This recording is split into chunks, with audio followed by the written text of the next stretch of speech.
Welcome back to the Tapes Archive podcast, where we release interviews that have never been heard before. In this episode, we have the Allman Brothers guitarist, Warren Haynes. At the time of this interview in 1992, Haynes was 32 years old and was promoting the album An Evening with the Allman Brothers Band first set. In the interview, Haynes talks about the similarities and differences with Duane Allman and whether he sees the Allman Brothers Band continuing. He also takes a deep dive into their current live album and offers some advice for young guitar players. The interview you are about to hear was conducted by Pete Prown. Pete is a veteran music journalist and has interviewed the world's top guitarists for over 35 years. Thanks for tuning in, and now it's time to open the vault. Hello. Hi, Warren. Uh-huh. This is Pete Prown from Guitar Magazine. Hey, how you doing? Hey, how are you? I'm doing pretty good. How's the tour going? It's been good. So I want to talk to you about what's been going on. I think people are starting to wake up and recognize your playing. Everybody seems to be talking about Warren these days. Oh, well, that's nice. Seems like people are finally recognize you as a fine player in your own right. I mean, are you relieved to moving out of Duane's shadow? Yeah, I guess so. I mean, as far as on stage and musically, I never really felt that much of it anyway. More from, the way people on the outside look at it. I mean, do you get tired of the comparisons, or? Not usually. Usually, especially the Allman Brothers fans are really fair about it, really genuine. They figure as much respect as they have for Duane Allman, they figure anybody that was chosen to kind of take his place, then they should have respect for that person too. That's nice. But I get the occasional, how does it feel to play Duane's licks, which I just say, well, for the most part, I'm not really playing Duane's licks. Some of the slide stuff, I have to kind of keep it close to home. That's the way it's meant to be, to keep the beauty of the song and the music intact. I never really consciously play it like Duane. Sometimes I do more than others, but then there are a lot of songs where I go completely into a different direction. But when you were younger, was Duane an influence, or were you more into blues guys? Well, yeah, he was a big influence on me. The Allman Brothers as a whole were a big influence on me when I was really young and in the formative years of my playing. I kind of discovered the blues guys through the rock and roll guys, reading interviews with Clapton and people like that, and Duane and Beck and Hendrix and people that would talk about, Robert Johnson and Albert King and Freddie King, and I'd go back and check that out. When I first started playing guitar, when I was 11 or 12 or so, it's hard at that point in your life to have a good appreciation for the blues. It's not flashy, much more subtle, and it's deeper. It kind of took a while, when I became a teenager, and my oldest brother played the Howlin' Wolf London Sessions for me and goes, "Oh, you'll love this, Clapton's playing guitar." And that was one of the first blues albums that I really dug. Prior to that, I really liked Ray Charles and B.B. King, but it was more for their voices, because I was singing before I was playing guitar. But did you get off on the rock guys like Clapton and Hendrix too? Yeah, you mean early on? Yeah. Well, yeah, I mean, at that point, when I started singing, it was soul music, Memphis and Motown. Of course, we're talking about, when I was like 8 or 9 years old. Wow. At that point, I wasn't playing guitar, and I wasn't into rock and roll music, so to speak. I wouldn't get into it for a few more years. But I would sit in my room and try and sing like Wilson Pickett, Wow. But then when I was like 11 or so, I started getting this desire to play guitar because I was having the same desire to be a part of rock and roll. That's when I really started experiencing that whole thing. Uh-huh. Did you ever go see the original Allmans or meet Duane or anything like that? No. When Duane died, I was 11, so I was pretty young as far as going to concerts. Where I grew up in Asheville, North Carolina, you had to travel several hours to see most good concerts. I got to see a few good shows in Asheville, but a lot of them skipped it and went straight to Atlanta or Charlotte. And so you'd have to drive 3 hours or 5 hours to see a good show. So I never saw the Allman Brothers. Never saw Hendrix or Led Zeppelin or a lot of the bands that I would like to have seen. Yeah, me neither. Yeah, really? Yeah. Yeah, it's kind of weird, Yeah, it's too young. But, I definitely listened my share. Since you're playing all the old songs and the new songs, I mean, what would you say technically or musically is the difference between your lead and slide playing and Duane's style and his approach to a song?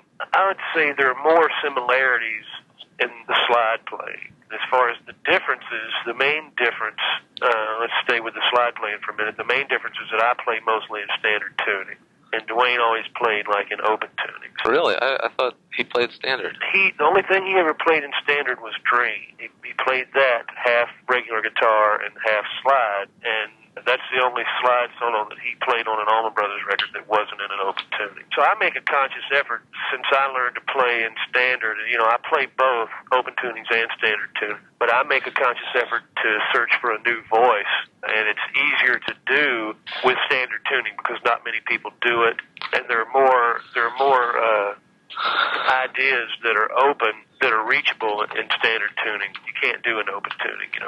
Open tunings are more limited. They're cool in the respect that they have these great harmonic. You get these overtones in open tunings that you can't get in standard tunings. You can get them in certain positions. Is standard harder to master? I think so. Yeah, it's harder to do, but it leaves you more options. So it's better for me. I still love playing in open tunings, but I very seldom play on stage that way. How about your lead playing and Duane's? I think my lead playing is a lot different in the ways that I've listened to so many other guys that he either didn't listen to or didn't have a chance to listen. Because when Duane died in 71, I was just starting to pick up the guitar. So everybody I heard over the next 8 or 10 years was very important to me. And a lot of these people would be people that he never heard. Did you go into like a fusion thing, or? Yeah, I was really into the fusion type thing for a while, and as the guitar players that I dug, in addition to the blues rock type guitar players, that we've already kind of talked about, I got into McLaughlin a whole lot, and I really liked Steve Howe a lot. And, of course, Jeff Beck is one of my all-time favorite guitar players.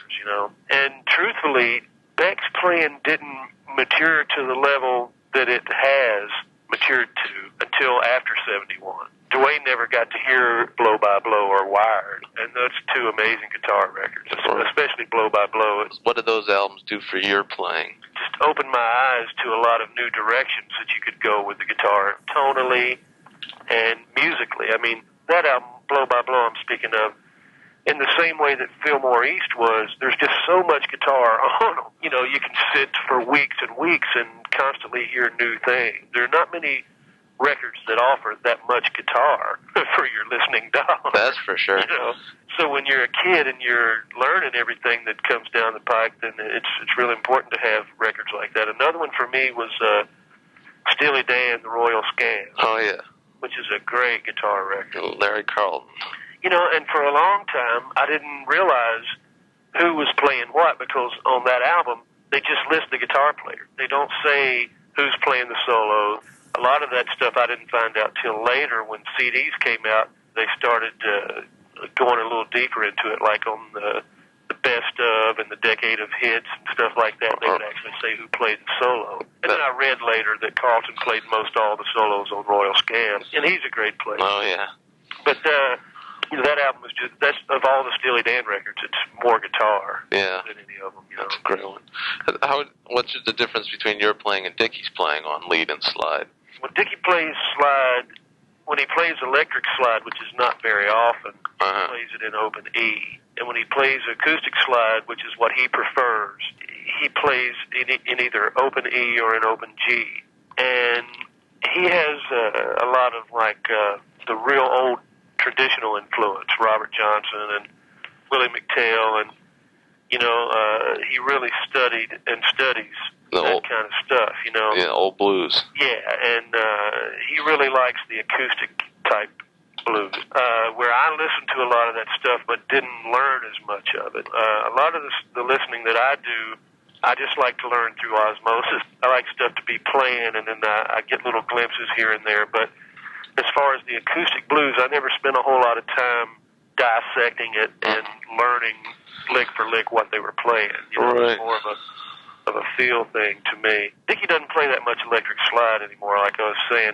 As far as the lead playing, there are a lot of differences, although in my formative years of learning to play guitar, I must admit that his sense of melody made an impact on myself, because he's one of those players that has a really strong sense of melody that in some ways has been lost through the years. When guitar players got technically more and more proficient, they seem to forget about the melody. Forget how important the melody really is. That's for sure.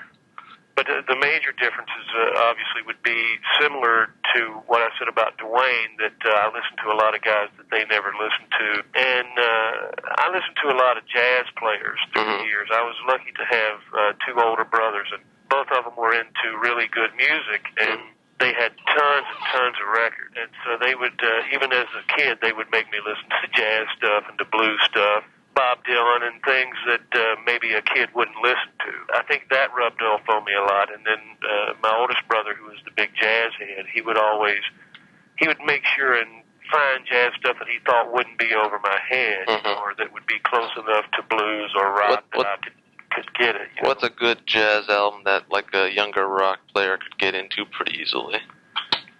Speaking of like real jazz, or fusion type, or real jazz, or either one. Ones that it helped you, or I would say anything by Jim Hall. Anything Jim Hall played on, there's no way you could not learn from listening to Jim Hall, in my opinion. I mean, he's one of the tastiest players I've ever heard, and Joe Pass the same way. I really like so many people. I liked even like Pat Martino, who was kind of obscure in a lot of people's minds, you know. I thought he always played wonderfully. What I listen to mostly for my own pleasure is saxophone players. Oh, really? Yeah, I listen to tons of Cannonball, Adderly, and Sonny Rollins, and Sonny Stitt. Miles Davis, you know, of course, there's always sax players playing with Miles. A lot of my favorite jazz records, I think you can learn a lot from, like, let's say, just talking about Miles. Kinda Blue is a great Miles record. Fillets de Kilimanjaro is a great Miles record. Are you a schooled player at all? I mean, no, I took one semester of theory one time just for my own peace of mind, and it seemed to help a whole lot. But I kind of bought a theory book and had been reading it prior to that. And this was actually during high school. My high school decided they were going to offer a music theory course, and the music director at my high school and I were kind of friends. So I signed up for the music theory course, and then he would, like, show me stuff beyond where the rest of the class was in his off time and stuff. So that's how you seem like you know more of chords than your average, like, a rock player. I mean, yeah, I think it just comes from trying to expand my horizons from day one, you know, like I was never satisfied just being any kind of player, you know. I always loved jazz, always loved blues, and always loved rock music. And then even like in 1980, when David Allan Coe, who was just like country rock semi-star, I guess I shouldn't say that, but he's had hit records. I played on about 9 of his albums. He offered me a job when I was 20, and at the time it was a really good career move for me, so I took it. Told him that I couldn't see myself playing country music, which is what I interpreted his music as. And he said, well, I don't want a country guitar player. That's why I'm offering you this gig. I want a blues rock guitar player to round out the sound in my band. And I said, well, as long as I can play the way I want to play, then fine. So I played with him for about 3.5 years and found myself, like, doing his records. It would be all studio musicians and myself. And so I learned a lot from these country musicians. In the first place, most of those cats play country music out of convenience. They also enjoy blues or jazz or whatever. Most of them really like jazz a lot. But I learned a lot from playing country music in a weird sort of way because I never liked country. What did you learn in specifically? Just different angles of approaching the chords, and melodically how to get in and out of chord changes without really distracting from the melodic structure of the song. How to piece things together in a nice flowing way. I could never be happy playing country music, but I think I did learn a lot from it. It was just kind of odd. Yeah. I think anybody, when you step outside of your genre, so to speak, you can learn a lot. I think anytime you do that, you're bound to expand your horizons. Yeah, that's like good advice for younger players. Yeah, I think so. Don't be so bullheaded and stubborn about just playing what you think is what you like right now. Because for one, your tastes are going to change. And for two, whenever you limit yourself as to what you listen to or what you try and be influenced by, you're making a mistake. Every great guitar player that I can ever remember reading interviews by, when they listed their influences, was always at least one that you never dreamed of. Like, listen to B.B. King when he talks about his influences. Some of them are obvious. T-Bone Walker, that's an obvious influence of B.B. But he said he also listened to Django Reinhardt. And Charlie Christian. Right. Yeah. You know, so that's what gave B.B. his different insight. If he just sounded like his contemporaries, then he wouldn't be able to rise above. Mm-hmm. Tell me a little bit about the live album. Why'd you guys decide to do one at this point in time? I think we kind of been looking forward to recording live the whole time since we've had the band back together. It seemed like the right thing to do at least one, and in this case, 2 studio records before doing the live album, which is coincidentally what happened with the original. Yeah, right. I don't think it was like a preconceived plan or anything to do it that way, but this band just is happier in a live situation.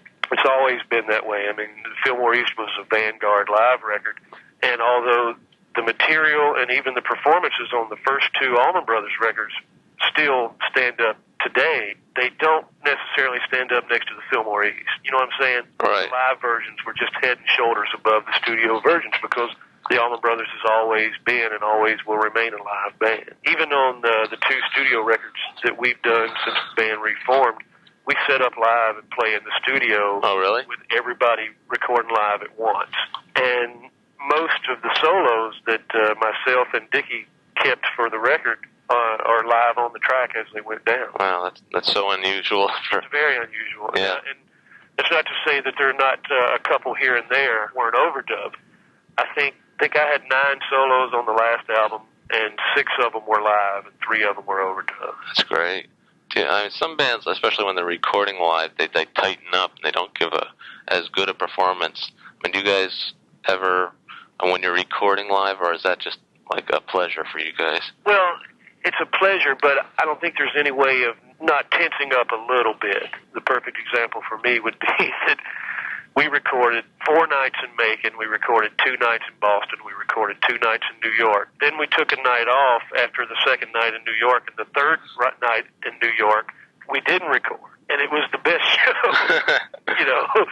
And it's like, I guess in the back of our minds, we all knew it was going to be. Yeah. Because we knew the trucks weren't out there, and we knew that we could do whatever we wanted to do, and there was no pressure. But I'm really pleased with the performances we got on the live record. It's just, you're always going to think about it. I think the best thing to try and do is trying to get yourself into a situation where you can record enough nights to where you can actually forget from time to time that you are recording. Yeah, it'd probably be best if they didn't tell you which night they were recording. Just park the truck out front. We even tried that approach. We told Tom Dowd, for all practical purposes, don't let us know what nights you're taking.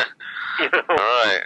It's kind of bizarre, but coincidentally, the night that I told you about that the trucks were not there, that was our best show, was also coincidentally 21 years to the day from the recording of the Fillmore, which is really bizarre. None of us put it together until after the fact. Fillmore was done March 12th and 13th of 1971, and we recorded the 10th and 11th, the 12th off, and the 13th is the night that we all felt like was our best show, and we didn't tape it. That's great. Oh, but, well. you know, who knows? If we'd have taped it, it might have sucked. All right. Well, can you give me like just a quick breakdown of who's soloing where? I pretty much know. Yeah, let me grab I got the CD. Okay. I'm sure you probably got one there. But, yeah. Let's see. End of the line. Dickey takes the first solo, and then I take the slide solo, which in the middle, which kind of breaks down dynamically. Then we're trading off at the end of the song. Sounds like you're a little undermixed on that one. Yeah, I feel that way on a couple of things, but when you're mixing a live record, it's not the same as mixing a studio record because, well, the players are constantly tweaking their volumes on stage, so you don't give a consistent level to the tape machine. So there's a lot more riding the faders in a live record instead of like when you're overdubbing, you make sure everything's the exact level you want. And so there are a few parts in there that I feel like could be a little stronger, but you know. What are you going to do? What are you going to do? Right. Blue Sky, I take the first solo, which is half lead guitar, half slide guitar. And then I switch in the middle. If you listen, you can actually hear, like I hit a open G with a harmonic and then reach into my pocket and pull the slide out and put it on. So there's like about a 5 or 6 beat pause where I'm trying to get my slide on the finger. But Dickey and I do a lot of stuff where just in the middle of a solo we'll start either trading or not so much trading fours like everybody does, but just bobbing and weaving. He'll leave a space, I'll put something in there, and part of it'll be harmony, part will be unison, part will be counterpoint. It's not planned out, it's just all experimental. Kind of like Miles and Coltrane used to do, or like Coltrane and Cannonball used to do. A lot of that stuff that those guys did was unplanned. They were just such great musicians that they could pull it off. Dreams, I play the slide solo. So what we did is Duane's solo on the original version, the story I heard was that he had never played slide in the solo of Dream. He was playing just regular lead guitar, and he was kind of frustrated with what he had been playing, and during this particular performance looked up and saw his slide sitting there and just put it on in the middle of the solo and started playing. That's what I had heard about Duane's solo in the original version of Dreams, which would explain why that's the only time he ever played in standard tuning on an Allman Brothers record, as far as slide, I think he probably experimented a lot, but just never played much live. He obviously was quite at home on that particular solo. But what we did is we split it up. I mean, it's much longer, but Dickey plays the regular solo, and then I play the slide solo. And there's some bobbing and weaving going on in that song as well at the end of his solo, and it's different than we would normally do it, too. Our normal approach to the transition from Dickey's solo to my solo would be like trading, straight trade back and forth. Mm-hmm. But in this version of Dream, it's like there's no set amount of bars or beats that we're trading. It's just kind of that intermingling approach. Do you like playing rhythm as much as lead? I enjoy playing rhythm guitar a whole lot when you can lock in with the rhythm section. Yeah. As far as whether I like it as much as playing lead, it's almost if you had to cut off one of your arms, cut off. I would probably say that I enjoy playing lead guitar more than rhythm, but I really enjoy playing rhythm guitar.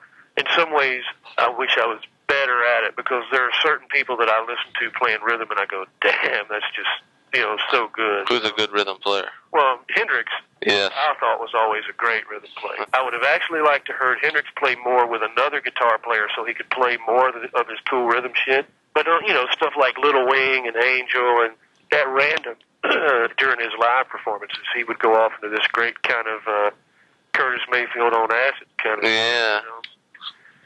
really love that kind of stuff. But yeah, I really enjoy playing rhythm a whole lot. That's great. What kind of, you're using Les Pauls mostly?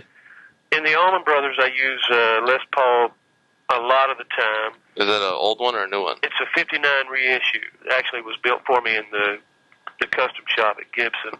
That's probably my main guitar in this band. I also use a few Paul Reed Smith guitars that I use from time to time, live and in the studio. My other favorite guitar is this Strat that I play. It's an American Standard with Eric Clapton electronics, so it's kind of a hybrid. It just happens to be a really nice guitar. I found it, and just kind of, it has the really nice acoustic quality when you're playing it without being plugged in. You can make a good piece of wood sound good. If the guitar sounds good acoustically, you can put the right pickups in it, the right electronics. But I really love the Strat a whole lot because of the versatility of it. With this Eric Clapton mid-range control, you can make it almost sound like a humbucker. So it's great, because in the past I could never play Strats because I always got tired of the sound. But now that you can get like the best of both worlds out of one, it's really wonderful. And you're using the Soldano amps? Yeah, I'm using Soldano pretty much all the time live. I have a few other things that I use in the studio. I have this little Gibson amp that has a 6-inch Jensen speaker in it. It's tiny. It's like, I guess, made in the 50s. A little blonde tweed kind of Gibson, I think they call it GA10 or something. I can't remember. but it's just as great. It's almost like the Hubert Sumlin tone, real shredding, real biting, but when I use the Strat through it, and you can add enough mid-range to make it nice and warm, or you could just go for that real obnoxious bluesy tone that it has. It's great. Do you tend to just plug straight into amps, or do you go through some effects? Well, recording, I tend to plug straight in. The most I ever do is go through a little delay. But usually what I do in the studio is go straight in and monitor the delay, so I don't have to print it. But that Gibson amp I used on the Seven Turns album, I used on about half the record. Really? Half the solos even on that album are the little Gibson amp. But on the Shades of Two Worlds, it's pretty much all the Soldano. How are things going in the band? I heard from I guess a pretty good source that Dickey and Greg aren't the best of pals. And I was wondering, does that add any spice or positive tension to the music? It's hard to say. I mean, I think sometimes rumors get kind of overblown. Yeah, but sometimes, I guess, times that there are tension and stuff, who's to say that it doesn't help in some weird way? Really? The music. I know Miles Davis, I read his book, and he said that he used to try and keep Herbie Hancock and Tony Williams and Wayne Shorter and Ron Carter, that band, he used to try and keep those guys pissed off because he said they played better. That's great. Now, personally, I don't know if that's true or not. My general rule of thumb would be when people are happy, they play their best. But I know there have been nights that I've gone out pissed off for whatever reason, whether it's because I was having equipment trouble or whatever, and gone out and put all that energy into performing, and then you end up playing really well and coming off stage and forgetting why you were even pissed off at first. Right. Music is an expression of the way you feel, and I think when you're soloing, you can combine joy and happiness and frustration and anger and passion and all these things into one solo, because there's no law that says you can't mix emotion in music. That's what makes beautiful music. All these jazz players will be playing some beautiful melody for a minute, and then they play this dissonant thing, so atonal, that it makes you feel different. So you see the band rolling on for a while. Yeah, I mean, I think the way we look at it is the music comes first. Since '89, when we put this band back together, the band has just gotten better and better. And we all knew in '89 that we had a nice chemistry, that it was a special thing, and that there was a chance that it might not be. So when we formed, we figured, well, yeah, this is a nice chemistry, and if it's going to get better and better, then we need to make sure that we stay on top of it and let the band grow. That's pretty much what's happened over the past 3.5 years. I think as long as the band continues to get better at the rate it's been getting better, then we'd be crazy not to keep it going. Yeah, it seems to be getting more popular on the road. I mean, it seems like there's fans following you guys around like people follow the Dead around. It's starting to happen in that way a lot. Yeah. There are some similarities because we go out there every night and completely approach the songs from a different angle. If you hear In Memory of Elizabeth Reed one night and you hear it again 2 nights later, it's completely different. The way we structure the set is a lot of the songs that you have to solo a certain length of time. A lot of those songs are up front, and then the second half of the show is more jamming and stuff. You guys have another live album coming out? The one that's out now is called First Set. We're looking at a second set. We have quite a bit of material in the can. We're trying to figure out what to put out for the second set. We kind of didn't want to do a 2-CD set because with the recession and stuff, it'd be really expensive, and if you put out 2, then you give people the option of buying both or just the one that they like the most. And rather than put them out side by side like Guns N' Roses or Springsteen, we decided to stagger the release so, you could buy one now and one later. Yeah, save up your money. Yeah, When do you think that'll come out? I'd say probably in a couple of months. That's great. I mean, that's what we're projecting anyway. But, and then I'm working on a solo project as well. Really? So I don't know how, let's say, as an example, we may not work as much next year as we worked this year. Yeah. And people might be more involved in other projects. This is a solo album? Or a band thing? Or it's a band thing. For me, I put a band together in New York, and I've been playing a lot during my time off with those guys. I recorded some stuff in Memphis with Chuck Leavell playing piano and some guys down there that I really like a whole lot. Wow. It's not fair to look at it as like a solo album, Right. because when I was asked to join the Allman Brothers, I was going to release an album then, and I've kind of been putting it off because we've been so busy with the Allman Brothers for the past 3 or 4 years. I was going to do a record as early as '87 when Dickey asked me to join his band and do his record, and I did a couple of tours with him. So then in the break, when we finished his final tour, I thought, this is great. Now I'll do my solo record, or however you want to look at it. And he called me up and said, look, we're putting the Allman Brothers back together. Do you want to join?